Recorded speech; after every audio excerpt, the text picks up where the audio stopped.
हाँ sir, workout क्या है सर? ये आप सब लोगों को पता ही है। 12 तारीख की सुबह लगभग 5 बजे ओलनगंज में रवि कम्युनिकेशन की दुकान पर एक चोरी हुई थी।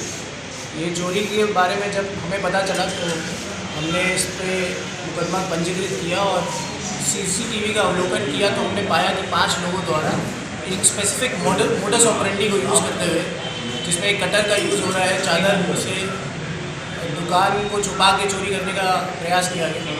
तभी हमें ये, क्योंकि एक बिल्कुल क्लोज केस था, इसमें सिर्फ हमें 5 लोगों के बारे में पता था जो हमें सीसीटीवी से पता चला था।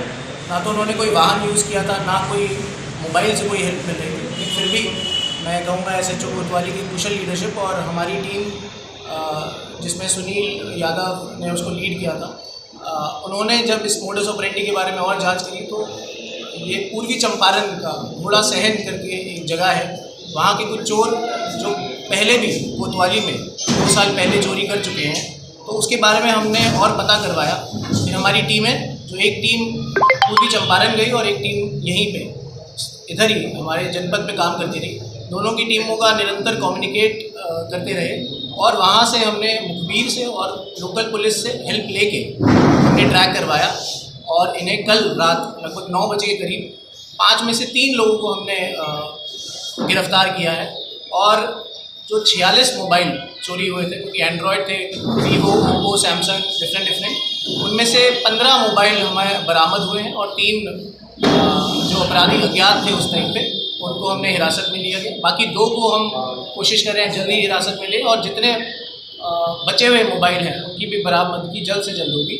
इसके लिए मैं SHO कोतवाली और हमारी टीम, जिसको लीड किया सुनील यादव ने, उनको ढेर सारी बधाई देता हूँ, जिनकी कुशल कार्य की वजह से ये ब्लाइंड केस खुल पाया और हमने हिरासत में अपराधियों को लिया। कुछ मोबाइल क्या यूज़ में लाते थे मोबाइल?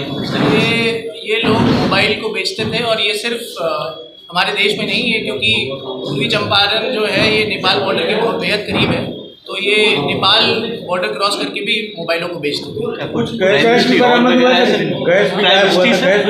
इसमें एक अंजय कुशवाहा है और एक अनीश कुशवाहा है। ये पहले भी क्राइम कर चुके हैं और इन लोगों की टीम सिर्फ यूपी में नहीं, सिर्फ बिहार में नहीं, ये हरियाणा, दिल्ली और नेपाल में भी चोरी करती आ रही है। इसमें अंजय कुशवाहा को तो 4 साल नेपाल में सज़ा मिल चुकी है और अभी हरियाणा की पुलिस ने भी कुछ साल पहले अंजय कुशवाहा को अरेस्ट किया था। तो इन लोगों पे क्राइम हिस्ट्री भी है इनकी, और ये बहुत ही अच्छा हुआ कि ये अभी पकड़े गए, वरना ये आगे भी ऐसी चोरियाँ को अंजाम देते। कोई और बड़ी घटना को सर इन्होंने अंजाम दिया है? ये जब हमने इनकी मूवमेंट और इनके कार्यों पे और ध्यान देने की कोशिश करी तो पता चला कि 9 तारीख के करीब भी इन्होंने एक चोरी के प्रकरण में निकले थे और इन्होंने एक चोरी करी थी सहज।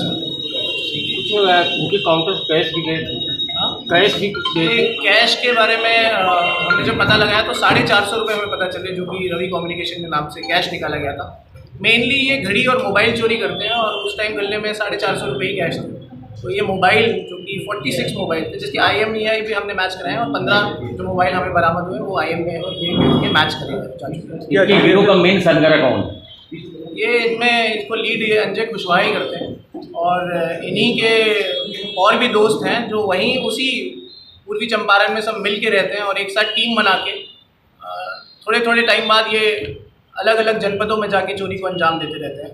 तो अंजय कुशवाहा को हमने इससे पूछताछ करी तो इसने पूरी अपनी बताया कि कैसे एक गोविंद नाम का लड़का है, उसके साथ इन्होंने पूरी प्लानिंग करी थी और ये चोरी की प्लानिंग करके इसका अंजाम दिया। क्या कोई लोकल इन्वॉल्वमेंट या रेकी किस टाइप से? अभी तक हमें कोई भी लोकल इन्वॉल्वमेंट नहीं मिली, लेकिन हम इसकी तफ्तीश आगे भी जारी रखेंगे। अगर कोई लोकल इन्वॉल्वमेंट मिलेगी तो उसको तभी सज़ा दिया जाएगा, क्योंकि अगर कोई लोकल इन्वॉल्वमेंट है तो हमारे लिए बहुत खतरे का साइन है और इसको जल्द से जल्द अरेस्ट किया जाएगा। बट अभी तक हमें ये पूर्वी चंपारण के 5 लोग ही पता चले जिन्होंने ऐसे किया। ये लोग कैसे टारगेट सेट करते थे? टारगेट इनका यही होता था, ये लोग पहले रेकी करते थे। अब जैसे इसमें गोविंद ने पहले इस एरिया की रेकी कर रखी और पता लगाते थे कि ये एरिया में, क्योंकि इनके पास शटर को कट करने का एक कटर है जो यहाँ पे रखा हुआ है, जिसको ये देखते थे और ये उसी तरह प्लान बनाते थे कि इस एरिया में या कोई नई मोबाइल की दुकान खुली है या कहीं मोबाइल काफ़ी महंगे मोबाइल बहुत सारे रखे हुए हैं, तो उसी के हिसाब से ये प्लान बनाते थे। पहले रेकी करते थे, फिर उस एरिया में आते थे और एक दिन पहले प्लान करके रात में निकलते थे और ऐसा नहीं है कि एक ही दुकान में जाके करते थे, ये ट्राई करते रहते थे डिफरेंट शटर को काटने में, और जिसमें ये सफल होते थे उसके सारा सामान को बैग में भर के तभी वहाँ से चले जाते थे।